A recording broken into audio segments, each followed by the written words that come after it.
Traders point அன்பர்களுக்கு சிறப்பு வணக்கம்.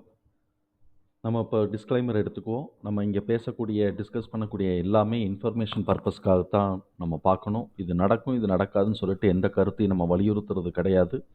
இது யாருக்கும் முதலீடு சம்பந்தமான கொடுக்கப்படும் ஆலோசனையும் கிடையாது. பங்குகளை வாங்கவோ, விற்கவோ ஆலோசனை கொடுக்கப்படலை. நம்ம பைசா வாங்கிக்கிட்டு எந்த சர்வீஸும் ஆஃபர் பண்ணுறதில்ல. எல்லா தொழிலையும் ரிஸ்க் இருக்கும். அந்த ரிஸ்க்கை புரிஞ்சுட்டு எச்சரிக்கையோடு நம்ம தொழில் செய்யும்போது எல்லாமே நல்லா இருக்கும். நம்மளை ஆதரிக்கிற அனைத்து நல்ல உள்ளங்களுக்கும் நன்றி. நான் இப்போ அடுத்து எந்த செக்டார் டீல் பண்ணலாம் அப்படின்னு சொல்லிட்டு ஒரு சின்னமாக எல்லாத்தையும் செக் பண்ணிக்கிட்டு இருந்தேன். இப்போ டாடா குரூப்லேருந்து முதல்ல ஆரம்பிப்போம். இனிமே வரக்கூடியது எல்லாமே ஸ்ட்ராட்டஜிக்கலாக போகும். இப்போ இந்த இது வந்து இப்போ செக்டார் கெமிக்கல் பண்ண போகிறோம். இனிமேல் ஆரம்பிக்கிறது எல்லாமே ஸ்ட்ராட்டஜிக்கலாக போகணும். ஆல்மோஸ்ட் நான் வந்து இப்போ இது வந்து டிசம்பர் மாதம் 3rd வீக் வரும்போது நம்ம எந்தெந்த இண்டஸ்ட்ரியெலாம் கேப் இருக்கோ அந்தந்த இண்டஸ்ட்ரீஸ் எல்லாத்துக்கும் நம்ம பண்ணிக்கலாம். அதுக்கு பிறகு நம்ம செய்யக்கூடியது வந்து பட்ஜெட்டை பேஸ் பண்ணி என்ன செய்யணும் அப்படிங்கிறதெல்லாம் நம்ம வந்து சப்சிக்வெண்ட்டாக வீடியோ பார்த்துக்கிட்டே போட்டுக்கிட்டே இருப்போம். என்னைய நீங்கள் மோட்டிவேட் பண்ணுங்கள், எனக்கு நீங்கள் சப்போர்ட் பண்ணுங்கள். இப்போ நம்ம வந்து டாடா குரூப்போட ஷேர்ஸ் எல்லாம் எடுத்து இப்படி பார்த்துட்டு இருந்தேன். எதெல்லாம் இந்த வருஷத்துக்கான டார்கெட்டை எந்த டார்கெட் வரைக்கும் அச்சீவ் பண்ணியிருக்கிறான் அப்படின்னு சொல்லி நான் பார்த்துக்கிட்டே வந்தேன். டாடா பவர் டார்கெட் 2 வரைக்கும் வந்துட்டான். டாடா எல்சி வந்து டார்கெட் 1 வந்துட்டான். வோல்டாஸ் வந்து பிரேக் அவுட்லேயே தான் நிற்கிறானே தவிர்த்து மேலே ஏற மாட்டேங்கிறான். அதுக்கு பிறகு வந்து ட்ரெண்ட் வந்து டார்கெட் 3 வரைக்கும் போயிட்டான். இண்டு ஹோட்டல் டார்கெட் 1 தான் வச்சிருக்கிறான். டாடா கெமிக்கலும் பிரேக் அவுட்லேயே தான் இருக்கிறான். இப்படியே வரிசையாக பார்த்தோம்னா நெல்கோவும் பிரேக் அவுட்டில் இருக்கிறான். இப்படியே ஏறிக்கிட்டே இருக்கு. இப்போ அதுக்கு அடுத்தது வந்து ஸ்டாம்பிங் இண்டஸ்ட்ரியும் வந்து பிரேக் அவுட்டில் இருக்குது. நம்ம ஸ்டாம்பிங் இண்டஸ்ட்ரீஸ் இப்போ நம்ம பார்க்கல, ஆட்டோமொபைலோட சேர்த்து பார்க்கணும். ஆனால் அது இன்னும் வந்து பிஸ்னஸ் டெவலப்மெண்ட் ஜாஸ்தி வரணும். இப்போ இருக்கிற வேல்யூஷன் கூட இருக்குன்னு நான் ஃபீல் பண்ணதுனால நான் அதை எடுக்கல. ஸோ அப்போ பேலன்ஸ் இருக்கக்கூடியதில் என்னடா பேலன்ஸ் இருக்குன்னு பார்த்தோம்னா டாடா கெமிக்கல்ஸ் தான் நம்பிக்கைக்குரியதாக இருக்குது. அதனால நம்ம வந்து டாடா கெமிக்கல்ஸ் எடுப்போம்னு சொல்லிட்டு 2-3 கம்பெனி டாடா கெமிக்கல்ஸையும் பார்த்து எல்லாம் ஒரே மாதிரி தான் இருந்தாங்க. அதனால நம்ம இப்போ கெமிக்கல் இண்டஸ்ட்ரீஸை சூஸ் பண்ணுறோம். இந்த கெமிக்கல் இண்டஸ்ட்ரீஸில் வரும்போது நமக்கு முக்கியமான ஒன்று என்னன்னாக்க, மெயினாக நம்ம வந்து சைனாலேருந்து இம்போர்ட் பண்ணுறோம். அதை பூரா அரெஸ்ட் பண்ணுறதுக்கு கவர்மெண்ட்டு ஸ்கீம்ஸ் எல்லாம் கொண்டு வர்றதுக்கான வாய்ப்புகள் நிறைய இருக்குது அப்படிங்கிறதையும் நம்ம பார்க்குறோம். போன வருஷம் அவன் ஏறி இருந்த அந்த வருஷம் பூரா டிசம்பர் மாதம் வரைக்கும் படுத்தே கிடந்துட்டான். அதனால அடுத்த வருஷத்துக்கு டாடா இது வந்து கெமிக்கல் இண்டஸ்ட்ரி மேலே ஏறுறதுக்கான வாய்ப்புகள் இருக்குது அப்படின்னு நான் நம்புகிறேன். கெமிக்கல் இண்டஸ்ட்ரின்னு நம்ம வந்து செக்டாருக்குள்ளே போட்டோம்னா அது வராது. கமாடிட்டிக்குள்ளே போட்டால் தான் அது வரும். கமாடிட்டின்னு வரும்போது பார்த்தோம் அப்படின்னு சொன்னாக்க, ஒரு கமாடிட்டினாக்கா அது பெட்ரோல், ஆயில், பெட்ரோல் எல்லாம் சேர்ந்து வரும். இந்த பார்த்தோம்னா நிஃப்டியில பார்த்தோம்னாக்க, இந்த செக்மெண்ட்ல என்னென்னலாம் இருக்குன்னு பார்த்தோம்னாக்க, பெட்ரோல், சிமெண்ட்டு, அதுக்கப்புறம் பவர், கெமிக்கல், சுகர், மெட்டல்ஸ்ன்னு இந்த மாதிரி எல்லாம் சேர்ந்து கலவை அண்ட் மைனிங் இதெல்லாம் சேர்ந்து கலவையாக தான் கமாடிட்டி இண்டஸ்ட்ரீஸ்ன்னு இருக்கும். ஸோ இப்போ இதோட ம இந்த கமாடிட்டியோட நம்ம இத பார்த்தோம்னு வச்சுக்கங்களேன், என்னமோ ரொம்ப மேலே ஏறுன மாரி இருக்கும். இந்த கமாடிட்டி செக்டார்ல ஏறாமே இந்த வருஷம் பூரா ஏறாமயே கடத்தினது வந்து பார்த்தோம்னா கெமிக்கல் தான். அப்ப நம்ம வந்து அடுத்த வருஷத்துக்கு கெமிக்கலுக்கு போகறதுக்கான வாய்ப்புகள் இருக்கு அப்படின்னு நம்ம கருதுறோம். இந்த கருதுறதுனால இப்ப நம்ம கெமிக்கல் இண்டஸ்ட்ரீஸ்ல இருக்கக்கூடிய ஒரு சில ஸ்டாக்ஸ் எந்தெந்த ஸ்டாக்ஸ்லாம் நமக்கு ஓரளவுக்கு பெனிஃபிட் குடுக்கறதுக்கு வாய்ப்பு இருக்கோ, அது எல்லாத்தையும் நம்ம வரிசையா ஒண்ணொண்ணா பார்ப்போம். இப்ப நம்ம ஃபர்ஸ்ட் எடுத்த உடனே டாடா கெமிக்கல்ஸ்ல இருந்து ஆரம்பிச்சுருவோம். டாடா கெமிக்கல்ஸ் என்ன பண்றாய்ங்க, அவனோட இத வந்து பார்த்துருவோம். டாடா கெமிக்கல்ஸோட புக் வேல்யூ வந்து ரூ. 840. இப்ப வந்து பிரைஸ் டூ புக் வந்து 1.22ல தான் இருக்கிறான். அப்படின்னா என்ன ஆகுது நமக்கு, இப்ப வந்து என்ட்ரி டைம்ங்கிறது 2ல தான் என்ட்ரி ஆகணும்னு சொல்லுவோம். ஆனா இவிங்கள மாரி வேல்யூ ஜாஸ்தியா இருக்கக்கூடிய கம்பெனிஸுக்குலாம் நம்ம எப்ப என்ட்ரி எடுத்தாலும் நல்லது தான். அவன் டவுன் ட்ரெண்ட்லேருந்து அப் ட்ரெண்ட் கன்வெர்ட் ஆயிட்டான்னாலே என்ட்ரி எடுத்துற வேண்டியதான். நம்ம அந்த இதெல்லாம் டெக்னிக்கலா நம்ம அந்த கேண்டல்லாம் பார்க்கும்போது நம்ம பார்த்துக்கலாம். டாடா கெமிக்கல்ஸ் என்ன பண்ணியிருக்கிறாய்ங்க, ஹை வந்து ரூ. 1111 லோ ரூ. 877 வச்சிருக்கிறாய்ங்க. டிவிடெண்ட் வேற ஒரு ரூ. 17 குடுத்துடுறாய்ங்க. 1.7ங்கிறது வந்து ரூ. 10க்கு வந்து 1.7 குடுத்துடுறான். அப்போ 1னாக்க 10 ஒரு 0.7க்கு வந்து 7 ரூ. 17 குடுத்துடுறான். ஸோ அப்ப இந்த மாதிரி போயிட்டுருக்கு. பிஇ ரேஷியோவும் 13 இருக்கு. பிஇ ரேஷியோலாம் நம்ம கால்குலேட் பண்றதில்ல. ரிட்டர்ன் ஆன் ஈக்விட்டியும் 12% இருக்கு. இண்டஸ்ட்ரி பிஏ வந்து 31%, இவன் வந்து 12% எடுக்கிறான். இதுக்கும் பார்னுலாம் 50% தான் பண்றான்னு வச்சுக்குவோம். இருந்தாலும் கம்பெனி வந்து நல்ல கம்பெனி. என்னைக்கு இருந்தாலும் இவங்க எல்லாம் நிமிர்ந்து எந்திரிச்சுருவாய்ங்க. கீழயே படுத்து கிடந்தாலும் நிமிர்ந்து எந்திரிச்சுருவாய்ங்கங்கிற நம்பிக்கை தான். ஏன்னா பெரிய கம்பெனி ரொம்ப காலமா நல்லா பெர்ஃபார்ம் பண்ணிக்கிட்டு இருந்த கம்பெனி தான். நடுவுல மாத்திரம் தான் என்ன ஆச்சுன்னு தெரியல. கோவிட் வந்ததுலேருந்து எல்லாத்துக்கும் குளிர் ஜுரமா அடிச்சிருச்சு. ஸோ, இப்ப இந்த கம்பெனியோட ஃபினான்ஷியலுக்கு போறதுக்கு முன்னாடி நம்ம வந்து வேல்யூவேஷன பார்த்துருவோமே. ரெட் ஃபிளாக் லோ அப்டின்னா அவன் நிச்சயமா சவுண்டு பார்ட்டி தான்.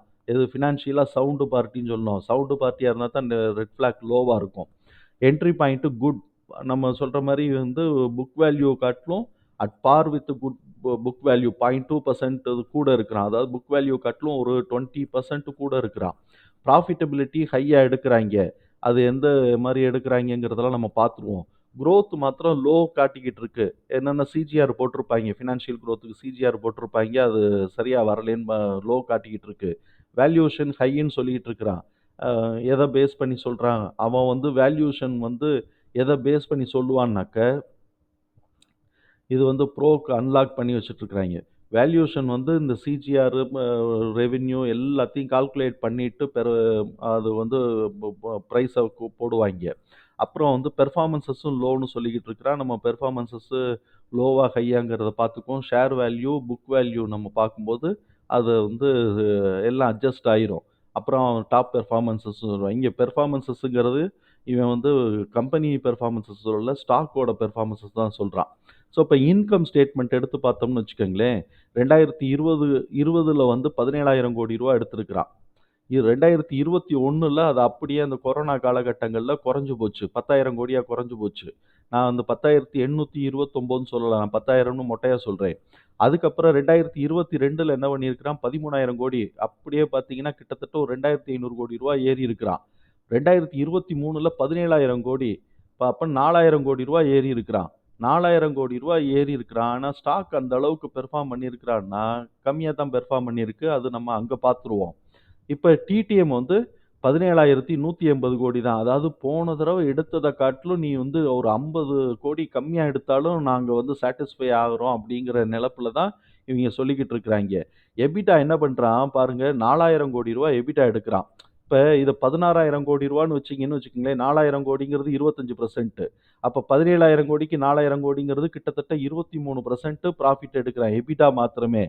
அதுல பாதி அப்படியே சரி பாதி வந்து நெட் இன்கம் எடுத்துடுறான். அப்ப 23% அப்படின்னு சொன்னா கிட்டத்தட்ட 12% கிட்டக்க இது நெட் இன்கம் எடுத்துடுறான். இபிஎஸ் வந்து ரூ. 90 வருது. ஏர்னிங் பெர் ஷேர் வந்து ரூ. 90 வருது. இத வச்சு தான் அவைங்க மேல ஏத்திக்கிட்டு இருக்கிறாய்ங்க ரூ. 1,000. இதுதான் வந்து ப 12 டைம்ஸ் போய்க்கிட்டு இருக்கு. இப்ப ஷேருக்கு வந்து எவ்வளவு குடுத்துருக்கிறான் பாருங்களேன் டிவிடெண்ட். அந்த 2021ல ரூ. 10, 2022ல ரூ. 12.50, 2023ல ரூ. 17.50. அடுத்த தடவையும் இதே மாரி ப்ராஃபிட்ட வந்து எடுத்தான்னு வச்சுக்கங்களேன், இந்த டிவிடெண்ட் வந்து கூட வரும். சரிதானுங்களா? அப்படிதான் நம்ம கருதணும். அப்படி நான் எப்போதுமே பாசிட்டிவ் ஆட்டிட்யூட்ல தான் போணும். நெகட்டிவ் ஆட்டிட்யூட்ல போனோம்னா நம்ம எந்த கம்பெனியும் வாங்க முடியாது. சரி, இப்ப இந்த இடத்துல ஒரு சின்ன இது பாருங்க. அவனோட ப்ராஃபிட் வந்து டபுள் ஆயிக்கிட்டே இருக்கு பாருங்களேன். கிட்டத்தட்ட டபுள் ஆயிட்டு இருக்கு. 2021ல பாருங்க ரூ. 1,700 கோடி எடுத்திருக்கிறான்னா, 2022ல வந்து ரூ. 1,000 கோடி கூட எடுத்து ரூ. 2,700 கோடி எடுத்திருக்கிறான். எபிடாவ நான் சொல்றேன். எபிடாவ நான் சொல்லிக்கிட்டு இருக்கிறேன். இப்ப ரூ. 1,700 கோடி 1,700 கோடி எபிடா போட்டு எடுத்திருக்கிறான். அப்ப எபிடால அவன் அவ்வளோ ப்ராஃபிட் எடுக்கிறான் அப்படின்னு சொன்னோம்னாக்க, இங்க ஆப்பரேஷன் வந்து எஃபெக்டிவா இருக்குன்னு அர்த்தம். அ இப்ப வந்து இந்த எபிடாவ 2021ல இருக்கக்கூடிய எபிடா வந்து கிட்டத்தட்ட பார்த்தோம்னாக்க 10% தான் அவனுக்கு வந்திருக்கு. 1,700ங்கிறது 10.17%ன்னு வச்சுக்குவோம். இவன் 13,000 கோடிக்கு வந்து 2,700 கோடி அப்படின்னு சொன்னோம்னா, கிட்டத்தட்ட இது 20%, 25% கிட்டக்க வந்துருச்சு. இப்ப வந்து 17,000 கோடிக்கு 4,000 கோடி. ரூ. 4,000 கோடி ப்ராஃபிட்னாக்க கிட்டத்தட்ட ரூ. 1,300 கோடி கூட எடுத்திருக்கிறான்.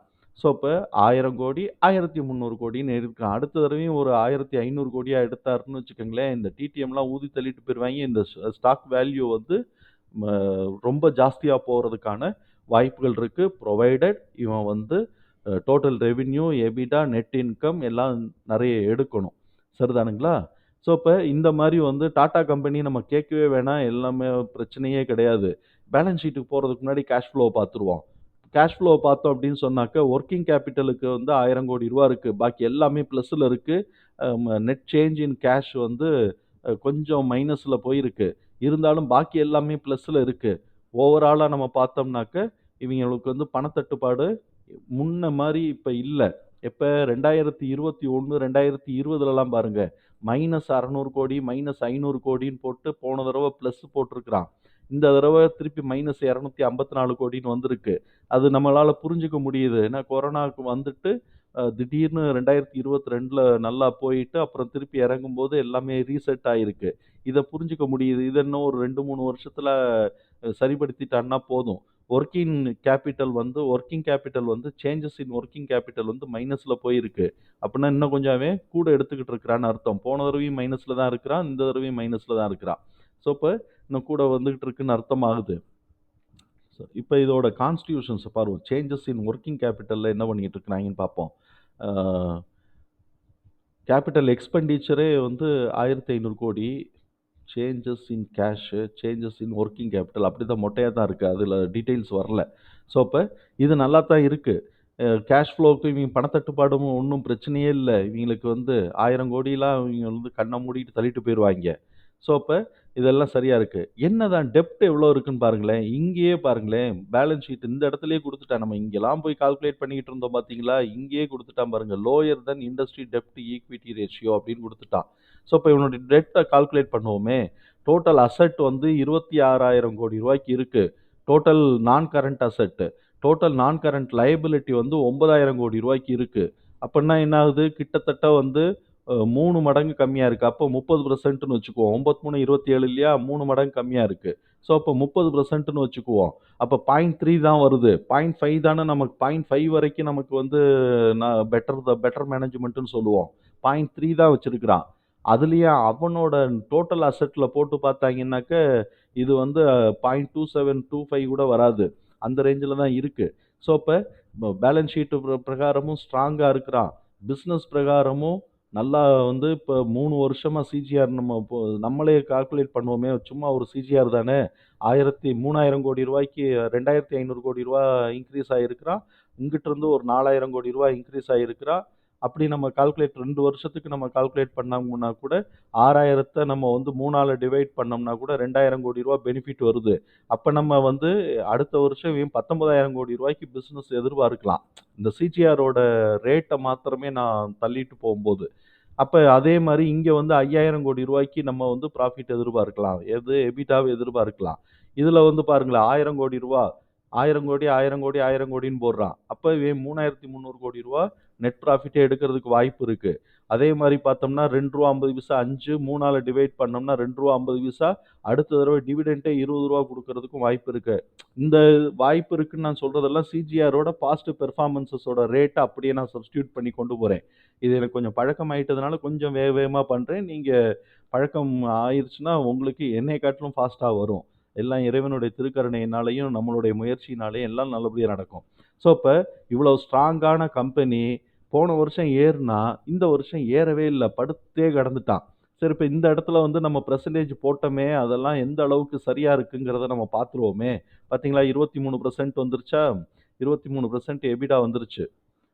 எபிட்டா 23% வந்துருச்சு. டிடிஎம் வந்து 22 தான் எதிர்பார்க்கிறான். அவன் 17,000ங்கிறது நம்ம வந்து ரூ. 19,000 கோடி நம்ம எதிர்பார்க்கிறோம் வரும் அப்படின்னு சொல்லிட்டு. ஸோ, அப்ப சூப்பரா இருக்கு கம்பெனி. இந்த இத பொறுத்தவரைக்கும் நல்லா இருக்கு. பேலன்ஸ் ஷீட்ல ஏதாவது திருட்டுத்தனம் பண்ணி வச்சிருக்காய்ங்களான்னு பார்ப்போம். அதே தான் ரூ. 9,000 கோடி கடனுக்கு இவன் ரூ. 6,000 கோடி பாரோயிங்ஸ் குடுத்துட்டான். ரூ. 6,000 கோடி பாரோயிங்ஸ் குடுத்துட்டான். அத அடைக்க வேண்டியதான். இவனுக்கு இன்வெஸ்ட்மென்ட்டே ரூ. 7,900 கோடி இருக்கு. இந்த இன்வெஸ்ட்மென்ட்ட குளோஸ் பண்ணி இந்த கடனையே அடைச்சுட்டு போயிருவாய்ங்க. அதனால இதெல்லாம் ஒரு பிரச்சனையும் இல்ல. சூப்பரா ஓடிக்கிட்டு இருக்கு. இப்ப இவனோட கேஷ் ஃப்ளோ ஆல்ரெடி பார்த்துட்டோம்.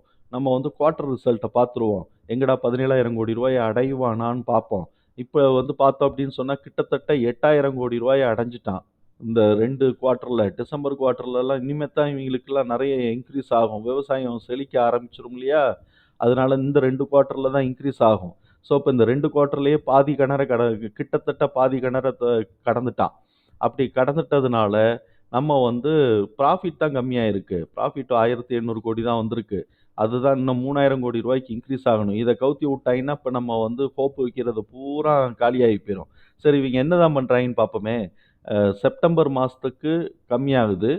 அ செப்டம்பர் மாசத்துக்கு ஜூன காட்டிலும் செப்டம்பர் கம்மியாகுது. செப்டம்பர காட்டிலும் டிசம்பர் கம்மியாகுது. டிசம்பர காட்டிலும் மார்ச் கூட வருது. ஸோ, அப்ப அதே மாரி இந்த தடவ டிசம்பரே கம்மியாகாம மேல ஏறட்டும். நல்லா இருக்கட்டும். அப்பதான் நமக்கு வந்து பொழப்பு ஓடும். அப்ப இது நல்லா இருக்கு. அனாலிசிஸ்ல என்னதான் ப்ரோஸ் வந்து என்ன சொல்லியிருக்கிறாய்ங்க, healthy dividend pay out dividend pay அவுட்ட குடுத்துட்டான். மிச்ச ஆஸ்பெக்ட்ல இருந்தா தானே டிவிடெண்டே குடுக்க முடியும். சரி, என்னதான் கான்ஸ் இருக்கு? இண்டஸ்ட்ரியோட ஓவரால் 3 இயர்ஸ் இது வந்து அ ரிட்டர்ன கம்பேர் பண்ணும்போது ஒரு 7% கம்மியா இருக்குன்னு போட்டிருக்கிறான். அதெல்லாம் நம்ம தேத்திக்குவோம். ஸோ, அப்ப இது வந்து நமக்கு நல்லா இருக்கு. சரி இவனோட பியர் குரூப்போட இருக்கும்போது மிச்சவங்க எல்லாம் இந்த புக் வேல்யூ எவ்வளோடா எடுத்து வச்சுக்கிட்டு இருக்கிறாய்ங்க. என்ன எத்தன டைம்ஸ் போயிருக்கிறாய்ங்கன்னு பார்ப்போம்.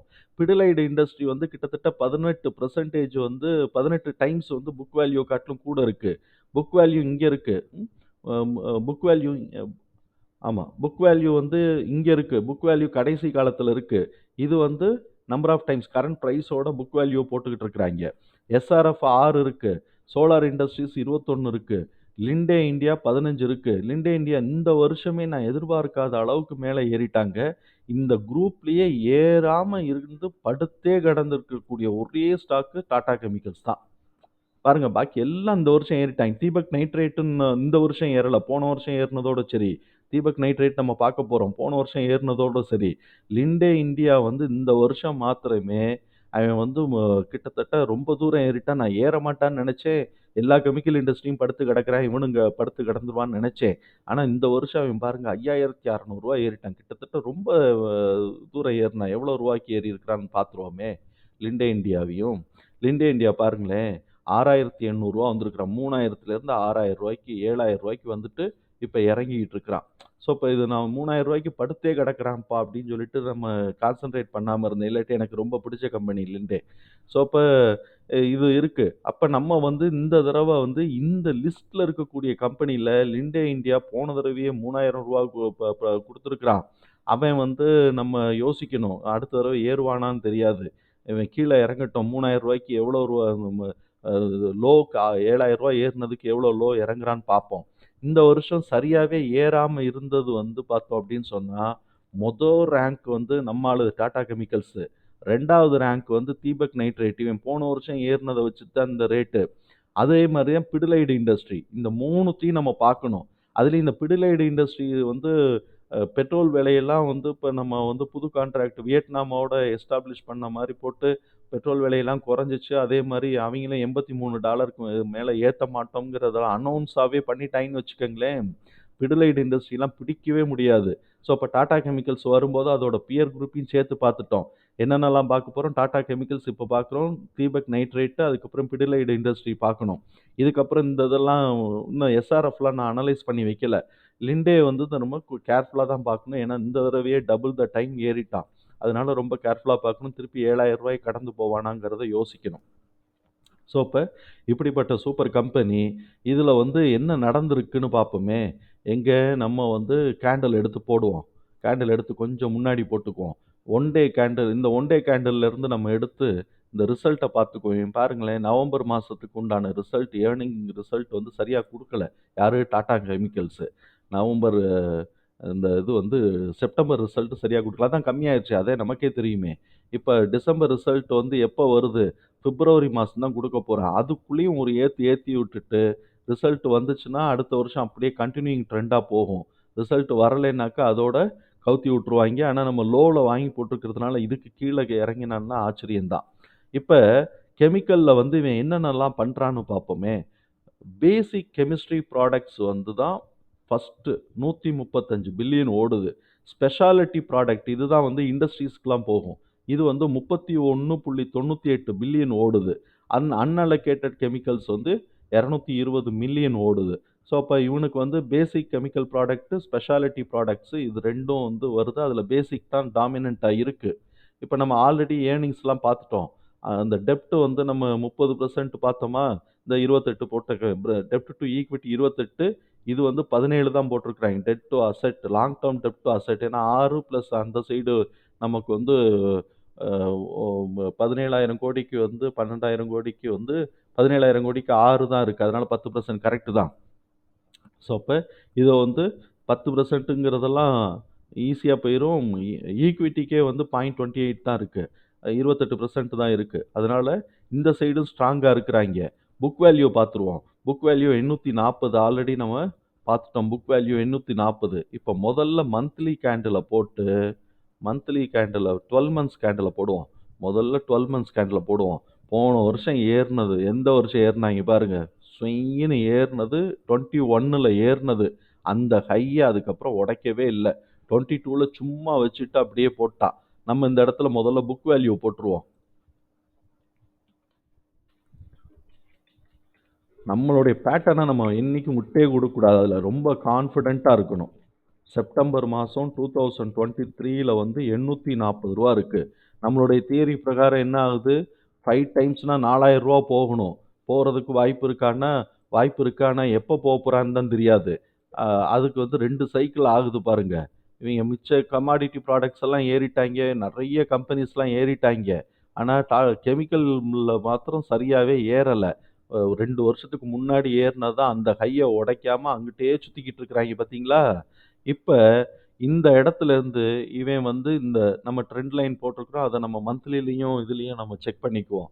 இதை உடச்சி மேலே போன வருஷம் ஹையை உடச்சி மேலே போனாலே 1400 ரூபாய்க்கு மேலே போயிட்டு, ஏன்னா நம்ம புக் வேல்யூ பிரகாரம் சும்மா இவன் 2க்கு வந்தாலே 1600 ரூபா வரணும், 2 டைம்ஸுக்குன்னு வந்தாலே 1600 ரூபா 1680 ரூபா வரணும். அந்த 1680 ரூபாங்கிறது எங்கே இருக்குது பார்ப்போம்.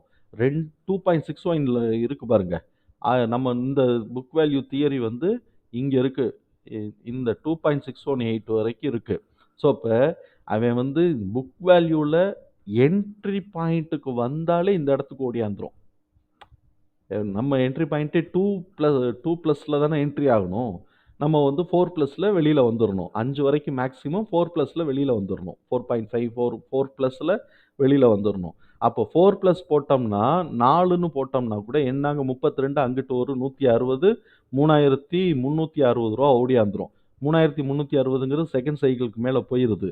அப்போ 5ன்னு போட்டோம்னா கிட்டத்தட்ட 4000 ரூபாய்க்கு தாண்டி போயிடுது. 4000, அதுக்கப்புறம் ஒரு 200, 4200 ரூபாய் தாண்டி போகுது. அதெல்லாம் இப்போ உடனேலாம் வர்றதுக்கு வாய்ப்பு இல்லை. இப்போ நம்ம வந்து என்ன பண்ணுறோம், ப்ரீவியஸ் ஹையை முதல் ட்ரெண்ட் லைனில் ஓட, அப்புறமா ப்ரீவியஸ் ஹையை ஓட, அதுக்கப்புறமா வந்து 1.61 ஓட, அப்புறம் அட்லீஸ்ட் 2 வாப்பா, 2.5க்காவது வாப்பா அப்படின்னு நம்ம சொல்லி அவரை மோட்டிவேட் பண்ணுவோம் நம்ம. அவங்களும் நம்மளை மோட்டிவேட் பண்ணட்டும். பிஸ்னஸை மாத்திரம் லாஸ் இல்லாமல் பிடிச்சிட்டாங்கன்னு வச்சுக்கோங்க, இவங்களை பிடிக்கவே முடியாதுங்கிறது என்னுடைய நம்பிக்கை. உங்களுக்கு இந்த நம்பிக்கை இருந்துச்சு அப்படின்னு சொன்னால் என்ட்ரி டைம் நல்ல டைம் தான், நம்ம எடுத்துக்கலாம். கொஞ்சம் கரெக்ஷன் வந்தாலும் முன்ன பின்ன பேர் பண்ணிக்கலாம் அப்படிங்கிறது என்னுடைய பொறுப்பு, என்னுடைய நம்பிக்கை. சரி, இப்போ இவன் வந்து ஒன் டேயில் வந்து என்ன பண்ணுறான்னு பார்ப்போம். ஒன் டேயில் வந்து பாருங்கள், இறங்கிட்டு இங்கே வரைக்கும் இறங்கிட்டு 963 வரைக்கும் இறங்கிட்டு, நானும் வந்து இந்த இந்த இடத்த உடச்சிருவான்னு சொல்லிட்டு இதுக்கு முன்னாடி இங்கெல்லாம் வாங்கி போட்டேன். 986 கிட்டக்க வாங்கி போட்டேன். ஆனால் இந்த இந்த இங்கே தான் வாங்கி போட்டேன். இந்த இடத்துக்கு கீழே நான் வந்து வரும்போது இந்த இடத்துல தான் வாங்கி போட்டேன். 986 இந்த ரேஞ்சில் தான் வாங்கி போட்டேன். வாங்கி போட்டுட்டு இவன் இதை உடைக்கவே மாட்டேங்கிற. அப்புறம் நான் இந்த இடத்துல கொடுத்துட்டு வெளியில் வந்துட்டோம்னு வச்சுக்கோங்க, டவுன் ட்ரெண்ட் ஸ்டார்ட் ஆகணும்னு வெளியில் வந்துட்டோம். திருப்பி இவன் மேலே ஏறும்போது எனக்கு நம்பிக்கையே இல்லாமல் இருந்துச்சு. ரொம்ப ஸ்லோவாக ஏறுறாங்க ஒன் டே. இங்கேருந்து இப்போ பார்த்தீங்கன்னா வேகமாக ஏறிக்கிட்டு இருக்கிறாங்க. அந்த இடத்த விட்டு கான்சென்ட்ரேட் பண்ண ஒன்று. சரி, இப்போ இந்த ஒன் டே கேண்டில்ல இருந்து என்னுடைய அப்சர்வேஷன் என்னங்கிறத சொல்கிறேன். நான் யாரையும் எந்த கருத்தையும் நான் திணிக்கல. நான் என்னோட அப்சர்வேஷனை மாத்திரம் சொல்கிறேன். முதல்ல வந்து என்ன பண்ணணும், இப்போ வந்து இதுதான் நம்ம ட்ரெண்ட் லைன் போட்டிருக்கிறோம். இந்த ட்ரெண்ட் லைன் நம்ம போட்டிருக்கிறோம். கொஞ்சம் இந்த மந்த்லியில் போட்டதுனால கொஞ்சம் கேப் இருக்கும். மந்த்லியில் போட்டதுனால கொஞ்சோண்டு கேப் இருக்குது. நம்ம இங்கே சரியாக இருக்கிற மாதிரி இருக்கும், அங்கே கொஞ்சம் டேயில் போகும்போது கொஞ்சம் பெரிய கேப்பாக இருக்குது. அதை வந்து அப்படி நெருக்கி விடுவோம். அப்படி நெருக்கி விட்டுருவோம். சரியாயிடுச்சு. இதை சேவ் பண்ணிக்குவோம். சேவ் பண்ணிட்டு இப்போ டேக்கு வருவோம். ஒன் டேக்கு வருவோம். இப்போ அந்த கேப் வந்து கரெக்டாக தொட்டுருச்சா? இந்த கேப் கரெக்டாக தொட்டுருச்சு. இந்த கேப்லேருந்து இந்த கேப் கரெக்டாக தொட்டுருச்சு. ஸோ அப்போ இந்த கேப் வரைக்கும் போயிட்டு, இந்த ட்ரெண்ட் லைன போயிட்டு, அவன் உடைக்கிறானா, இல்லாட்டி திருப்பி ஒரு கரெக்ஷனுக்கு வரானான்னு பார்க்கணும்.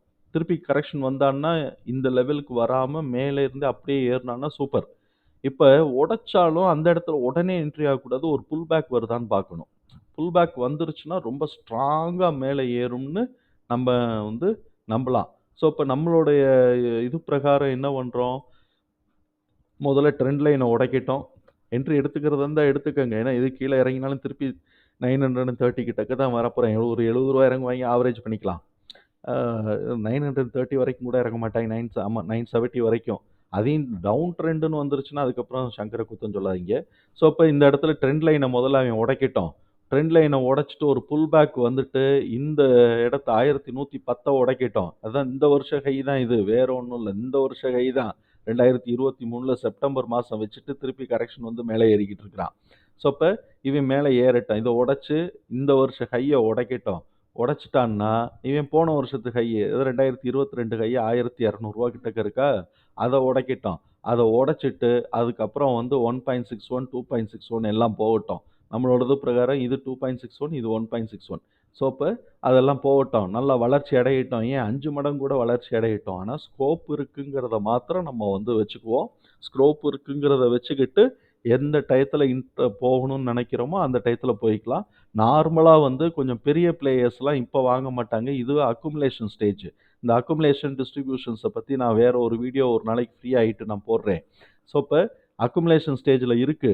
இவன் வந்து இந்த இடத்துல வந்து இத உடைச்சு ஒரு புல் பேக் வரும்போது தான் லார்ஜ் பிளேயர்ஸ் எல்லாம் அந்த பெரிய பெரிய ஆளுங்கள்லாம் உள்ள நுழைவாய்ங்க. சரி, அப்படி உள்ள நுழையிறன்னா, இப்ப வந்து எஃப்ஐஎஸ்லாம் உள்ள நுழைஞ்சிருக்க மாட்டான்னா, நுழைஞ்சிருக்க மாட்டான். பார்ப்போமே, ஹோல்டிங் பேட்டர்ன பாருங்களேன்.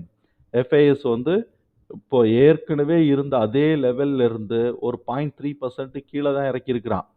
இனிமே அவன் அந்த ட்ரெண்ட் லைன உடைச்சு ஒரு புல் பேக் வரும்போது மேல ஏத்தி விடுவாய்ங்க. நீங்க டிசம்பர், ஜனவரிக்கு பிறகு ஏத்துனான்னா, இது பெரிய லெவல்ல இதுக்கு போறதுக்கு வாய்ப்பு இருக்குன்னு வச்சுக்குவோம். ஏத்தலைன்னா கிடைச்ச ப்ராஃபிட்டோட எக்ஸிட் ஆயிட்டு வெளியில வந்துருவோம். சரி, ஏன் எனக்கு இதுல நம்பிக்கை இருக்குங்கிறத நான் ஆல்ரெடி சொல்லிட்டேன். இந்த கமாடிட்டி இண்டெக்ஸ்ல வந்து கெமிக்கல தவிர்த்து பாக்கி எல்லாம் ஏறிக்கிட்டு இருக்கிறாய்ங்க.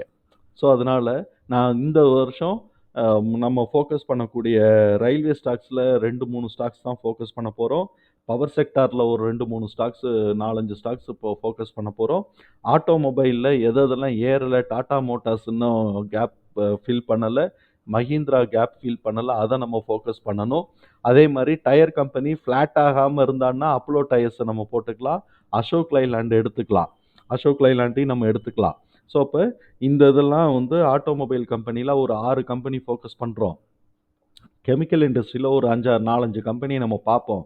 எது நல்லா இருக்கோ அதில ஃபோக்கஸ் பண்ணிக்குவோம். ஆனா டாடா கெமிக்கல் நம்ம எடுத்துக்க போறோம். அதே மாரி பிடிலைட் இண்டஸ்ட்ரீஸும் நம்ம எடுத்துக்கிறதுக்கு வாய்ப்புகள் இருக்கு. ஸோ, இப்ப இந்த மாதிரியான புரிதலோட 2024 சந்தோஷமா தொடங்குவோம்.